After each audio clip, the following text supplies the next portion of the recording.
Today, we're going to talk about surround sounds. We're going to talk about audio, so we're going to discuss 5.1s, 7.1s, 7.2.4. What do those numbers mean? What type of equipment is needed to create a surround sound? Different types of equipment in regards to the speakers, the subwoofers, how to connect them. So we're going to do a quick how to surround sound is what we're going to call it, right? First thing, let's go over surround sound. So basically, the term 5.1 is created to give people knowledge on how a system is designed. Whenever we're discussing surround sound, basically is directional audio. There's certain audio that's supposed to come from in front of you, from the right, from the left, from above you, from behind you. So when you hear the term 5.1, you're basically going to have 5 speakers as your surround sound and 1 subwoofer. The subwoofer is the thing that rattles, the things that makes the bass, that piece of equipment that makes movies, audio, music more exciting, right? So that's what that second number is. That's the first type of surround sound, which is the most common. From there, you can go into 7.1s, which basically means that first number is the amount of speakers that you're gonna have around you. That second number, subwoofer again. 7.1.2, which now you're adding a second subwoofer. From there, as technology has evolved, more types of surround sounds have came out, like the Dolby Atmos. This is a term that you hear so often. The Dolby Atmos, what is it? Basically, that is audio from above you. That's when you hear the term 5.1.2, right? That third number is basically the amount of Dolby speakers. I think you got the idea in regards to what the numbers can mean. Now I want to go over the type of equipment that's needed to make a surround sound. That first number is a speaker. There's different type of speakers to do a surround sound. You could do box speakers, you can do towers, which are usually, you see them in images a lot, the big tower speakers that go on the right or left of the screen.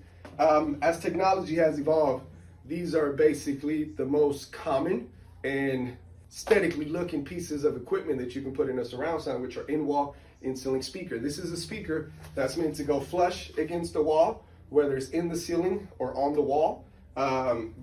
Basically, once you install it, all you end up seeing is a grill, right?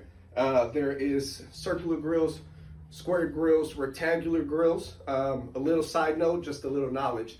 The biggest difference between an in-ceiling and an in-wall speaker is that in-ceiling speakers are meant to be round so they can match the ceiling lighting, those puck lights, those accent lightings, and then in-wall speakers are meant to be rectangular so they can look like a picture frame or a square, right? You don't want a circle in the wall and it looks like 2 eyes are staring at you, right? So big thing to take is the difference between in-wall, in-ceiling, 2 different type of speakers.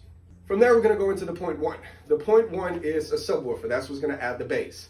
You have box subwoofers, which are basically, and I wish I would have had one for the live, but a box speakers, you see them on the floor. That's what's going to give you the bass. You usually put it in a corner or in the front of the room. You have the option to do in-wall speakers or in-wall subwoofers or in-ceiling subwoofers. That way they look just like this, but they give you different type of audio, more of your lows, your bass. They do require different equipment. That's something that I want y'all to know is a box subwoofer requires an outlet. An in-wall or in-ceiling speaker is most likely going to require a separate amplifier, right?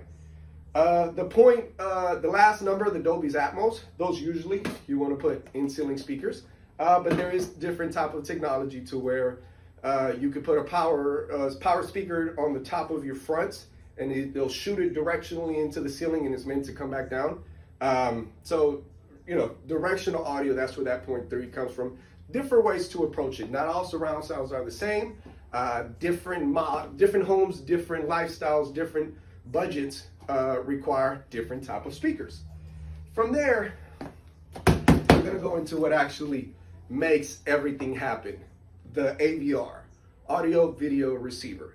This is the brains of the operation. This is what's sending audio into the speakers, what's sending video into the television or display, whether it's a projector or a TV. This is what's telling the speakers in the center, the speaker in the right, the speaker to the left, and the speakers around you what to do. This is what also controls the resolution, the type of audio that you're listening to, whether it's stereo, whether it's surround sound, whether it's a 7.1, 7.2, whatever. This here is the brains of basically a surround sound. A lot of them, basically, let's discuss budgets, right? In-wall, in-ceiling speakers can range really anywhere between $30 to whatever you want to spend, $2,000, $3,000. Box speakers are going to be a little bit more expensive. Those are going to be more in the, I guess they're going to start off around $90, and they could go once again $3,000, $4,000, $5,000. Tower speakers tend to get a little bit more expensive. Those are going to start in the $250, $300 range and can go up to 80, 90, 100 grand, whatever you want to invest into it. Receivers, your most common receivers are going to be in the $600 range. There is some $350 receivers out there, and you just have to make sure that fits what you're trying to do with the receiver.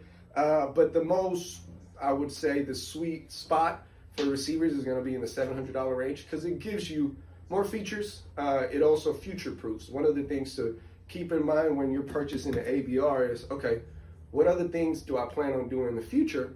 That way I can get a piece of equipment that will do both and not just limit me here. I can actually grow with this piece of equipment. So you always hear the term on these AVRs, 7-channel, 9-channel, 13-channel. That basically is the amount of speakers that it can amplify. Whenever you get into the 5.1 in surround sounds and then stereo, which is like right or left, more for like music, ambient audio and things like that, you would take advantage of the zones 2s and the zone 3s of your receivers. Patio speakers, master bedroom speakers, or a separate zone in the house. That's when those extra channels come in. You can play basically a surround sound in one room and have music in another room. Or if you get the right receiver, you can get into video distribution to where now you can have one piece of equipment power the TV in the backyard, the audio in the master bedroom, and the surround sound all with one piece of equipment. That's why this key is important, to make sure that you get the right one, not just for what you're doing now, but what you may end up doing in the future. Wiring, right? What is needed to power these speakers?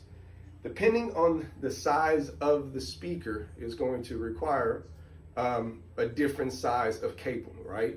Bigger, larger speakers may require thicker cable, depending on the wattage that you're pushing. But on average, it's going to be, most of the time, it's going to be a 2-conductor wire that is going to go straight from your receiver into the piece of equipment. Whenever it comes to your subwoofers, those require a different wire, an RCA, that's going to basically just send preamp audio into the subwoofer.